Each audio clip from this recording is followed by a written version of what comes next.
الحمد لله نحمده ونستعينه ونستغفره ونؤمن به ونتوكل عليه ونعوذ بالله من شرور أنفسنا ومن سيئات أعمالنا من يهده الله فلا مضل له ومن يضلله فلا هادي له ونشهد أن لا إله إلا الله وحده لا شريك له ونشهد أن محمدًا عبده ورسوله أما بعد فقد قال الله تبارك وتعالى في القرآن المجيد والفرقان الحميد أعوذ بالله من الشيطان الرجيم بسم الله الرحمن الرحيم قل تعالوا أتل ما حرم ربكم عليكم ألا تشركوا به شيئا وبالوالدين إحسانا إلى آخر الآية۔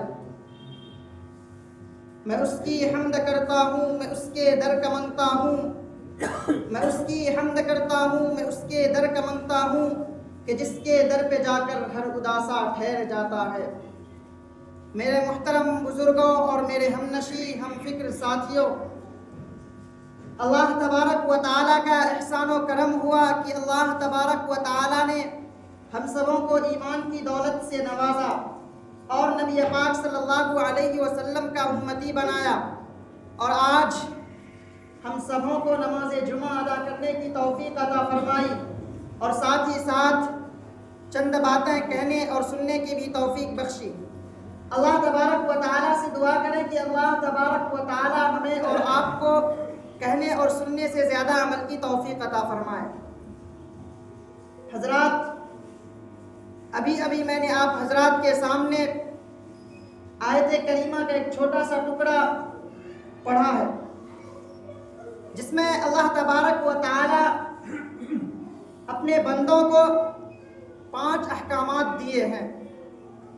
اللہ تبارک و تعالی نے اس آیت کریمہ میں اپنے بندوں کے لیے 5 احکامات نازل کیے ہیں۔ اس آیت کی تفسیر میں حضرت عبداللہ ابن مسعود رضی اللہ تعالیٰ عنہ فرماتے ہیں کہ اگر کوئی شخص یہ چاہتا ہے کہ وہ نبی پاک صلی اللہ علیہ وسلم کا وصیت نامہ دیکھے تو وہ اس آیت کو پڑھے۔ اس آیت میں 5 احکامات جو بیان کیے گئے ہیں، ان میں سے ہر ایک احکام، ہر ایک حکم پر میں آپ حضرات کے سامنے مختصراً بیان کروں گا۔ اللہ تبارک و تعالیٰ نے یہ جو 5 احکامات دیے ہیں، ان میں سے سب سے پہلا حکم کیا ہے؟ اللہ فرماتا ہے قُلْ تَعَالَوْا أَتْلُ مَا حَرَّمَ رَبُّكُمْ عَلَيْكُمْ أَلَّا تُشْرِكُوا بِهِ شَيْئًا۔ اللہ فرماتا ہے کہ اے میرے بندو، اے لوگو، اے کائنات میں بسنے والو، تم اللہ کے ساتھ کسی کو شریک نہ ٹھہراؤ۔ أَلَّا تُشْرِكُوا بِهِ شَيْئًا، اللہ کے ہمسایہ کسی کو نہ جانو، اللہ کے علاوہ کسی کو مددگار نہ سمجھو، اللہ کے علاوہ کسی کو خالق نہ سمجھو، اللہ کے علاوہ کسی کو مالک نہ سمجھو۔ اللہ تبارک و تعالی ہمارا خالق ہے، ہمیں پیدا کرنے والا ہے، اللہ تبارک و تعالی ہی ہمارا رازق ہے۔ اللہ تشرکو بہ شیئا، اللہ کے ساتھ کسی کو شریک نہ ٹھہراؤ۔ اللہ تبارک و تعالی فرماتا ہے انہ من یشرک باللہ فقد حرم اللہ علیہ الجنہ ومأواہ النار۔ اللہ فرماتا ہے کہ اے لوگو، تم چاہے کوئی بھی گناہ کرو، تم کوئی بھی معصیت کرو، تم کوئی بھی نافرمانی کرو، لیکن اگر تم اللہ کے ساتھ شریک ٹھہراؤ گے کسی کو تو میں معاف نہیں کروں گا۔ ان اللہ لا یغفر ان یشرک بہ ویغفر ما دون ذلک لمن یشاء۔ اللہ تبارک و تعالی ہر چھوٹے بڑے گناہ کو معاف کر سکتا ہے۔ آپ نے کوئی بھی گناہ کیا، اللہ تبارک و تعالی اس کو معاف کر سکتا ہے، لیکن اگر آپ نے اللہ کے ساتھ کسی کو شریک ٹھہرایا، اللہ کے ہمسایہ کسی کو بنایا، تو اللہ تبارک و تعالی معاف نہیں کرے گا۔ اللہ تبارک و تعالی فرماتا ہے جو ہمارے ساتھ کسی کو شریک ٹھہرائے گا، جو ہمارے مقابل کسی کو لائے گا، تو اس پر جنت حرام ہو جائے گا۔ وحرم اللہ علیہ الجنہ ومأواہ النار، اور اس کا ٹھکانہ کہاں ہوگا؟ اس کا ٹھکانہ جہنم میں ہوگا، اس کا ٹھکانہ آگ میں ہوگا۔ اللہ تبارک و تعالیٰ اپنے ساتھ شرک کو معاف نہیں کر سکتے۔ یہاں تک کہ آقا نامدار جناب محمد رسول اللہ صلی اللہ علیہ وسلم کو بھی مخاطب کرتے ہوئے فرمایا وَلَقَدْ أُوحِيَ إِلَيْكَ وَإِلَى الَّذِينَ مِن قَبْلِكَ لَئِنْ أَشْرَكْتَ لَيَحْبَطَنَّ عَمَلُكَ وَلَتَكُونَنَّ مِنَ الْخَاسِرِينَ کہ اے نبی اگر آپ نے بھی لَئِنْ أَشْرَكْتَ اگر آپ نے بھی اللہ تبارک و تعالیٰ کے ساتھ کسی کو شریک ٹھہرایا تو آپ کو بھی معاف نہیں کیا جائے گا۔ ذرا سوچئے آقا نامدار جن سے تصور بھی نہیں کیا جا سکتا کہ وہ شرک کرے، ان سے اللہ تبارک و تعالیٰ مخاطب کرتے ہوئے فرماتا ہے کہ اگر آپ نے بھی شرک کیا تو آپ کو بھی معاف نہیں کیا جائے گا۔ اس سے اندازہ لگا سکتے ہیں کہ شرک کتنا بڑا گناہ ہے، شرک کتنی بری چیز ہے۔ اگر ہم اللہ کے ساتھ شریک کرتے ہیں، اللہ تبارک و تعالیٰ نے ہمیں پیدا کیا، اگر اس کے ساتھ ہم شریک کرتے ہیں کسی کو تو اللہ تبارک و تعالیٰ ہمیں معاف نہیں کرتا۔ آج ہم یقیناً ہم ظاہری شرک نہیں کرتے ہیں، اللہ کے ساتھ کسی کو شریک نہیں ٹھہراتے ہیں، اللہ کی طرح ہم کسی کو نہیں مانتے ہیں، لیکن ہمارے اعمال ایسے ہیں، ہمارے کرتوت ایسے ہیں کہ وہ کچھ نہ کچھ وہاں تک پہنچ جاتا ہے۔ آج ہم یہ سمجھتے ہیں کہ ہمیں جو مدد پہنچتی ہے، ہمارے جو لوگ مدد کرتے ہیں، ہم لوگوں کو، ہم حکمرانوں کو اپنا مددگار سمجھ بیٹھتے ہیں۔ ہم لوگوں کو سمجھتے ہیں کہ اگر یہ ہماری مدد نہیں کرے گا تو ہمارا کام نہیں چلے گا۔ میرے دوستو، ہمارا ایمان صحابہ اکرام رضوان اللہ علیہم اجمعین جیسا ہونا چاہیے۔ صحابہ اکرام کا ایمان کیا تھا؟ میں آپ کو ایک واقعہ سناتا ہوں، اس سے آپ اندازہ لگا سکتے ہیں کہ صحابہ اکرام رضوان اللہ علیہم اجمعین کا ایمان کیا تھا۔ ایک صحابی ہے جن کا نام عبداللہ ابن حذافہ ہے۔ وہ صحابی حضرت عمر فاروق رضی اللہ تعالی عنہ کا دور ہے۔ حضرت عمر فاروق رضی اللہ عنہ نے ایک دستہ کو روم کے پاس بھیجا، روم سے مقابلے کے لیے بھیجا، تو اس دستے کا امیر کون تھا؟ عبداللہ ابن حذافہ تھا۔ اس دستے کا امیر عبداللہ ابن حذافہ تھا۔ اتفاق یہ ہوا کہ جب وہاں پہنچے یہ لوگ تو ان کا جو فوج تھا، شاہ روم کا جو فوج تھا تو وہ بہت زیادہ تھا۔ تو ان لوگوں نے ان صحابہ اکرام کو گھیر لیا اور ان کو قید کر لیا۔ جب ان کو قید کر لیا تو وہ شاہ روم، وہ ظالم بادشاہ عبداللہ ابن حذافہ سے کہتا ہے کہ عبداللہ میں تمہارے سارے ساتھیوں کو چھوڑ دوں گا اور تمہیں بھی چھوڑ دوں گا، تم صرف یہ کہہ دو کہ یہ جو نصرانیت مذہب ہے، یہ جو عیسائیت مذہب ہے، یہ حق ہے اور سچ ہے، اور نبی پاک صلی اللہ علیہ وسلم جس مذہب کا پرچار کر رہے ہیں، جس مذہب کا دعویٰ کر رہے ہیں، نعوذ باللہ وہ مذہب جھوٹا ہے۔ ذرا غور کیجئے گا وہ صحابی کیا جواب دیتا ہے۔ وہ صحابی جواب دیتا ہے کہ میں یہ ہرگز نہیں کر سکتا۔ اس کے بعد وہ ظالم بادشاہ کہتا ہے کہ اگر تم یہ کر لو گے تو میں تمہیں آدھی مملکت دے دوں گا، آدھی سامان میں تم کو دے دوں گا، آدھے خزانے کا مالک تمہیں بنا دوں گا۔ پھر بھی وہ کہتا ہے کہ مجھ سے یہ نہیں ہو سکتا۔ وہ ظالم بادشاہ پھر کہتا ہے کہ میں تمہیں پورے بادشاہت کے مالک بنا دوں گا، پورے سامان، پورے خزانہ تمہارے نام لکھ دوں گا۔ لیکن وہ صحابی تھے، وہ شیر کی طرح دہاڑتے ہوئے کہا مجھے ان کی کوئی ضرورت نہیں۔ پھر اس کے سامنے، اس صحابی کے سامنے ان کے جو ساتھی قید کیے گئے تھے ان میں سے ایک دو ساتھی کو بلایا اور اپنے جلادوں کے ذریعے، اپنے سپاہیوں کے ذریعے تیل کو کھولایا، اس کو گرم کیا اور ایک صحابی کو اس میں ڈال دیا۔ جب اس صحابی کو ڈالا تو سیکنڈوں میں ان کا چمڑا الگ ہو گیا، وہ جل گئے۔ یہ دیکھ کر ان کی آنکھ میں روشنی، ان کے آنکھ میں آنسو آ گئے۔ حضرت عبداللہ ابن حذافہ کے آنکھ میں آنسو آ گئے۔ تو اس بادشاہ نے کہا کہ عبداللہ ابن حذافہ اگر تم میری بات نہیں مانو گے، اگر تم اپنے نبی پاک صلی اللہ علیہ وسلم کو گالی نہیں دو گے، اگر تم اپنے نبی کے لائے ہوئے دین کو جھوٹا نہیں کہو گے تو تمہارا بھی حشر اس کی طرح کروں گا۔ جس طرح اس کو ہم نے جلایا ہے، جس طرح اس کو ہم نے آگ میں ڈالا ہے، تیل میں ڈالا ہے، اسی طرح میں تمہارے ساتھ بھی کرنے والا ہوں۔ وہ رونے لگتے ہیں، ان کے آنکھ سے آنسو بہنے لگتا ہے۔ تو یہ ظالم کہتا ہے کہ تم ڈرتے ہو، تمہاری دہشت کیوں ہے، تم بزدلی کیوں دکھاتے ہو، تم میری بات مان لو۔ تو عبداللہ ابن حذافہ کیا جواب دیتا ہے؟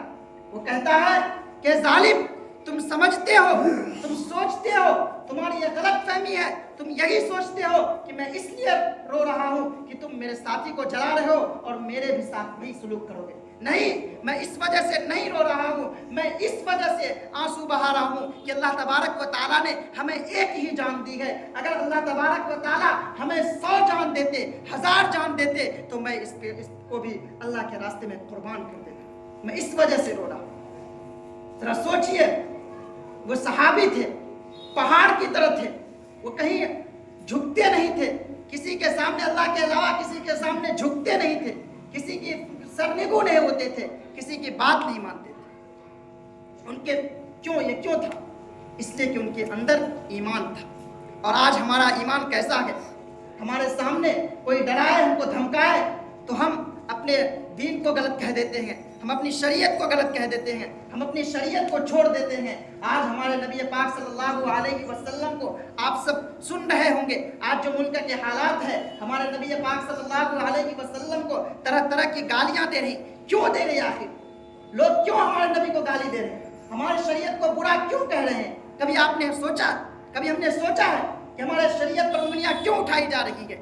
یہ صرف اور صرف ہمارے کرتوتوں کا نتیجہ ہے۔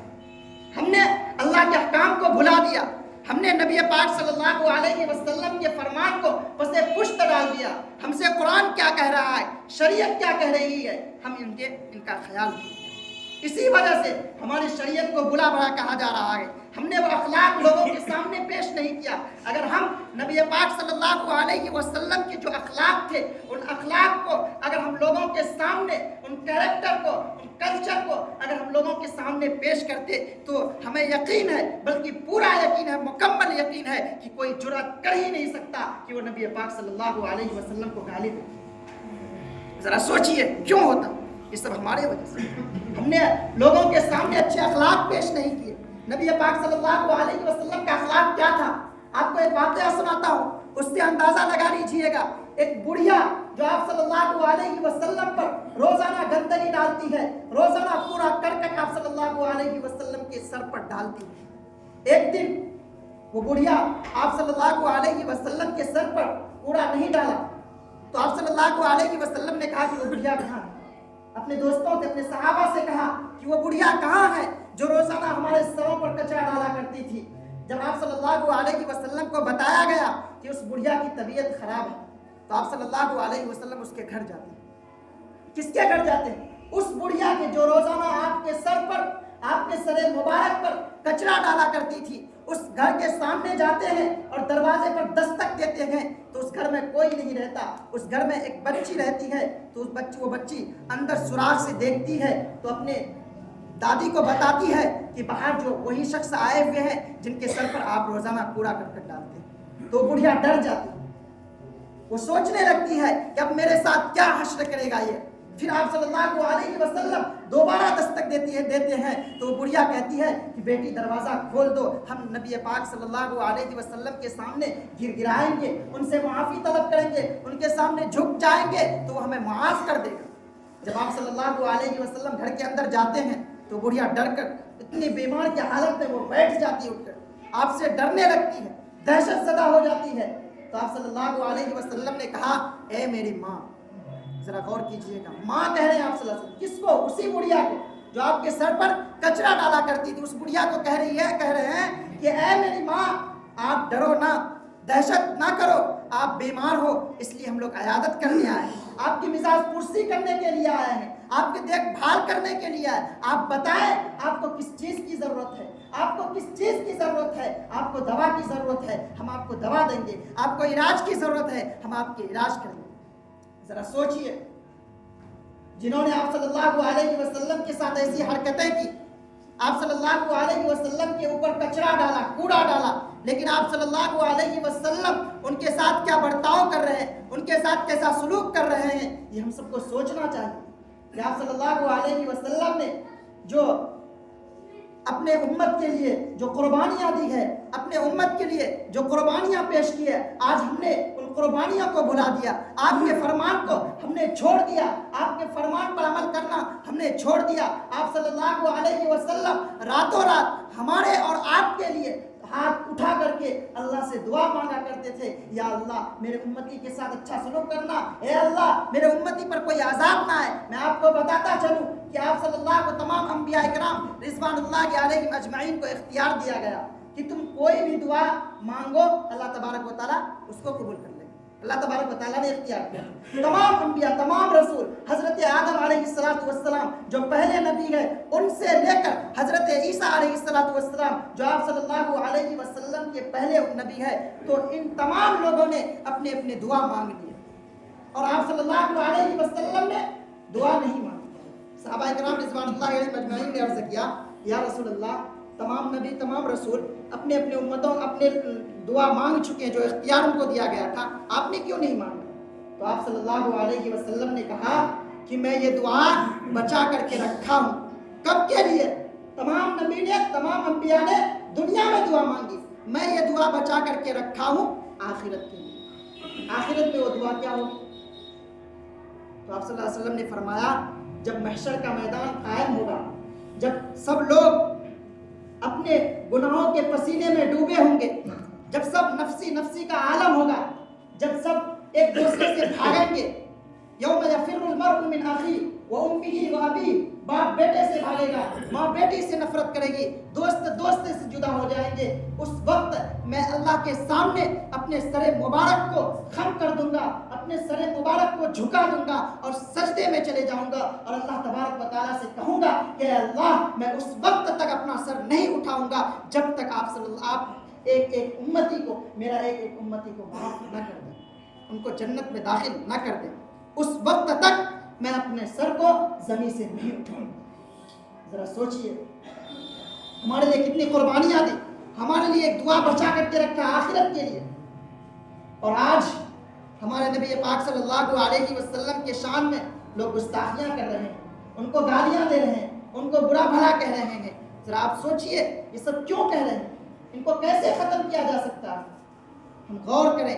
اور نبی پاک صلی اللہ علیہ وسلم کا جو اخلاق تھا, ان کا جو کردار تھا, جو کریکٹر تھا, کلچر تھا, جو پرسنالٹی تھا, ہم لوگوں کے سامنے پیش کریں گے. اگر ہم لوگوں کو بتائیں گے کہ ہمارے نبی ایسے تھے, ہمارے نبی ایسے تھے, ہمارے نبی کا لوگوں کے ساتھ کیا برتاؤ تھا, ہمارے نبی صلی اللہ علیہ وسلم کا یتیموں کے ساتھ کیا برتاؤ تھا, اگر ہم لوگوں کو بتائیں گے تو کیا وہ ہمارے نبی کو گالی دیں گے؟ بالکل نہیں. وہ ان چیزوں سے ناآشنا ہے, وہ ان چیزوں کو نہیں جانتے ہیں, اس لیے ہمارے نبی پاک صلی اللہ علیہ وسلم کو غلط کہتے ہیں. ہمارے نبی پاک صلی اللہ علیہ وسلم نے لوگوں کو یہ بتایا ہے کہ اگر تم کوئی چیز کھاتے ہو, کوئی اچھی چیز کھاتے ہو, کوئی مہنگی چیز کھاتے ہو, تو اس کا چھلکا جو ہوتا ہے اس کو باہر نہ پھینکو. کیوں؟ ہو سکتا ہے کہ اس چھلکے کو کوئی ایسا بچہ دیکھے جو یتیم ہو, وہ اس چیز کو نہیں لا سکتا, ان کے والد اتنا نہیں کماتا کہ وہ اپنے بچے کو وہ چیز کھلائے. اگر وہ دیکھے تو ان کے منہ سے آ نکلے کہ کاش ہمارے ابو بھی مالدار ہوتے, کاش آج ہمارے ابو بھی زندہ ہوتے تو ہمیں اس طرح لا کر دیتے. یہ تھا ہمارے ایک صحابی آپ صلی اللہ علیہ وسلم کی خدمت میں آ کر عرض کرتے ہیں کہ اللہ کے رسول میرا بیٹا کھو گیا ہے. آپ صلی اللہ علیہ وسلم فرماتے ہیں کہ فلاں میدان میں جاؤ, وہاں ہو سکتا ہے. اور جب آپ صلی اللہ علیہ وسلم نے ان کو جانے کہا تو آپ صلی اللہ علیہ وسلم نے کہا سنو ایک بات, وہاں جا کر تم یہ نہ کہنا کہ میرا بیٹا, وہاں جا کر بیٹا نہ کہنا. کیوں؟ اس لیے کہ ہو سکتا ہے اس میدان میں کوئی ایسا بھی بچہ ہوگا جس کا باپ نہیں ہوگا, جس کے سر سے ان کے باپ کا سایہ اٹھ گیا ہوگا, تو ان کے منہ سے, ان کی زبان سے یہ آہ نکلے گی کہ کاش آج ہمارے بھی والد ہوتے تو ہم کو بھی بیٹا کہہ کر بلا. ذرا سوچئے آپ صلی اللہ علیہ وسلم کا کیا کردار تھا. ایک بڑھیا جو آپ صلی اللہ علیہ وسلم سے متنفر ہو کر وہ بھاگ نکلتی اس شہر سے, وہ بڑھیا جب ایک گٹھری لے کر نکلتی ہے تو آپ صلی اللہ علیہ وسلم اس بڑھیا کی گٹھری کو اپنے سر پر رکھ لیتے ہیں. جب وہاں جاتے ہیں تو آپ صلی اللہ علیہ وسلم کو راستے میں وہ بڑھیا کہتی رہتی ہے کہ ایک شخص آیا ہے جو لوگوں کو اللہ تبارک و تعالیٰ کی دعوت دیتا ہے, ان کے اندر جادو ہے, تم ان کی بات کو نہ ماننا. جب آپ صلی اللہ علیہ وسلم وہاں پہنچتے ہیں تو بڑھیا کہتی ہے بیٹا تمہارا نام کیا ہے, تم اس کی مزدوری لے لو. آپ صلی اللہ علیہ وسلم فرماتے ہیں کہ ماں میں اس کی مزدوری نہیں لے سکتا, میں تو مدد کرنے کے لیے آیا ہوں. تو بڑھیا کہتی ہے کہ بیٹا تم بہت اچھا ہو, تمہارا نام کیا ہے؟ تو آپ صلی اللہ علیہ وسلم کہتے ہیں کہ جس کے بارے میں تم برائی کر رہے تھے, جس کے بارے میں طرح طرح کی بات کہہ رہے تھے, میں وہی محمد ہوں. یہ سن کر وہ بڑھیا فوراً کلمہ پڑھتی ہے, فوراً مسلمان ہو جاتی ہے. کیوں؟ آپ صلی اللہ علیہ وسلم کے اخلاق کی وجہ سے، ان کے کردار کی وجہ سے اگر ہم بھی لوگوں کے سامنے آپ صلی اللہ علیہ وسلم کے اخلاق و کردار کو پیش کریں گے تو ہمیں یقین ہے کہ آپ صلی اللہ علیہ نبی پاک صلی اللہ علیہ وسلم کو گالی نہیں دی جائے گی۔ میرے دوستو، ابھی میں نے ایک لمبی سی آیت پڑھی تھی لیکن اس کا تو وقت نہیں ہے، ایک اور ٹکڑا ہے، میں اس کے ساتھ اپنی بات کو ختم کروں گا۔ وبالوالدین احسانا، اللہ فرماتا ہے آگے وبالوالدین احسانا، اللہ تبارک و تعالیٰ نے جہاں جہاں اپنے شرک کے برائی کو بیان کیا، جہاں جہاں فرمایا ہے کہ تم لوگوں اللہ کے ساتھ کسی کو شریک نہ ٹھہراؤ، وہیں اللہ تبارک و تعالیٰ نے فرمایا ہے وبالوالدین احسانا۔ ایک جگہ فرمایا واعبدوا اللہ ولا تشرکوا به شیئا وبالوالدین احسانا، دوسری جگہ فرمایا وقضى ربك الا تعبدوا الا اياه وبالوالدین احسانا۔ جو علماء ہیں، جو پڑھے لکھے لوگ ہیں، وہ جانتے ہیں کہ اللہ تبارک و تعالیٰ نے شرک کے بعد والدین کے ساتھ اچھے سلوک کرنے کے لیے والدین کے ساتھ فرمایا اما یبلغن عندک الکبر احدهما او کلاهما فلا تقل لهما اف ولا تنهرهما وقل لهما قولا کریما، کہ تمہارے والدین میں سے کوئی یا دونوں بڑھاپے کی عمر کو پہنچ جائے تو ان کو تم اف بھی نہ کہنا، ولا تقل لهما اف ولا تنهرهما۔ حضرت مجاہد رحمہ اللہ اس آیت کی تفسیر میں فرماتے ہیں کہ اگر تمہارے والدین میں سے کوئی بستر پر پڑے ہو اور بستر پر پاخانہ پیشاب کر دے اور تم کو وہ صاف کرنا پڑے تو پھر بھی تم اپنے زبان سے اف نہ نکالو۔ کیوں؟ اس لیے کہ بچپن میں جب تم چھوٹے تھے، جب تم کوئی حرکت نہیں کر پاتے تھے، جب تم بول نہیں سکتے تھے، جب تم اٹھ نہیں سکتے تھے، بیٹھ نہیں سکتے تھے، اس وقت جب تم پیشاب کرتے تھے تمہارے والدین ہی تھے تم کو اس پیشاب سے ہٹا کر تم کو سوکھے میں سلاتے تھے اور خود گیلے میں سو جایا کرتے۔ اسی وجہ سے اپنے والدین کے ساتھ اچھے سلوک کرو۔ میں اپنے نوجوان بھائیوں سے کہتا ہوں کہ اپنی کچھ باتوں کی وجہ سے ہم یورپین کلچر کو اپناتے ہوئے ہم اپنے ماں اور باپ کے ساتھ برے سلوک کرتے ہیں۔ وہاں ہوتا کیا ہے کہ اپنے والدین کو کوئی ایسی جگہ چھوڑ کر آ جاتے ہیں جہاں ان کے سرکاری طرف سے ان کی پرورش ہوتی ہے، وہ اپنے اوپر بوجھ سمجھنے لگتے ہیں۔ لیکن میرے اور دوستوں اور بھائیوں، اسلام میں یہ طریقہ بالکل ناجائز ہے۔ اسلام میں اگر والدین ہے تو تمہارے لیے برکت ہے، تم اس کو بوجھ نہ سمجھو۔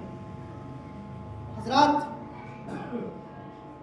ایک چھوٹی سی حدیث میں آپ کے سامنے پیش کر کے اپنی بات کو ختم کرتا ہوں، وقت بھی ہوا جا رہا ہے کہ آپ صلی اللہ علیہ وسلم ایک مرتبہ ممبر پر تشریف فرما رہے تھے تو آپ صلی اللہ علیہ وسلم نے 3 مرتبہ آمین کہا۔ صحابہ کرام نے عرض کیا یا رسول اللہ، ایسا معمول، ایسا عمل ہم نے آج سے پہلے نہیں دیکھا۔ آپ نے پہلے ممبر پر تشریف فرمایا تو آپ نے کہا آمین، دوسرے پہ آمین، تیسرے پہ آمین، میں نے اس سے قبل ایسا نہیں دیکھا۔ تو آپ صلی اللہ علیہ وسلم نے کہا ہاں، آج اللہ تبارک و تعالیٰ نے جبرائیل علیہ السلام کے ذریعے 3 بد دعا کی ہے۔ اس میں 3 بد دعا جب حضرت جبرائیل علیہ السلام نے کیا تو ہم نے اس پر آمین کہا۔